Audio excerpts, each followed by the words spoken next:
सुन रहे थे। मीर हसन को शाह साहब के नाम से भी जाना जाता था, या यूँ कहें कि मीर हसन को शाह साहब के नाम से ही पुकारा जाता था। शाह साहब अल्लामा इकबाल के वालिद के अच्छे दोस्त थे और अल्लामा इकबाल के उस्ताद भी रहे हैं।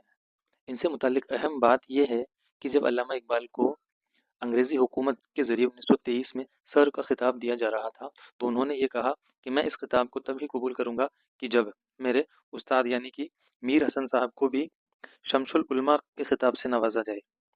इस शर्त पर इकबाल ने सर का खिताब कबूल किया था। ये सवाल नेट के इम्तिहान में पूछा जा चुका है कि अल्लामा इकबाल के वो कौन से उस्ताद हैं जिनको इकबाल की वजह से शमसुल उलमा का खिताब दिया गया था, शमसुल उलमा के खिताब से नवाजा गया था। तो उसका जवाब हो जाएगा कि अल्लामा इकबाल के उन उस्ताद का नाम है उस्ताद मीर हसन।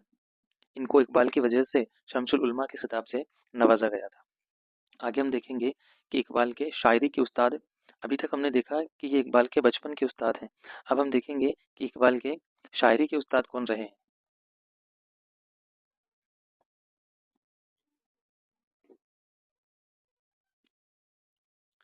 इकबाल ने इब्तदाई दौर में अरशद गुरगावी से मशवरा सुखन किया और इसके बाद में दाग दहलवी से इस्लाह ली।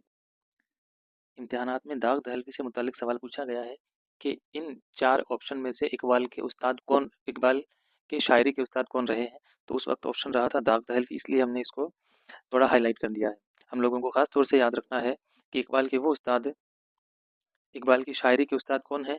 तो इनमें यहाँ पर दो नाम रहेंगे, एक तो अरशद गुरगावी और दूसरा दाग दहलवी। इनमें भी दाग दहलवी का नाम खास तौर से हम लोगों को याद रखना है।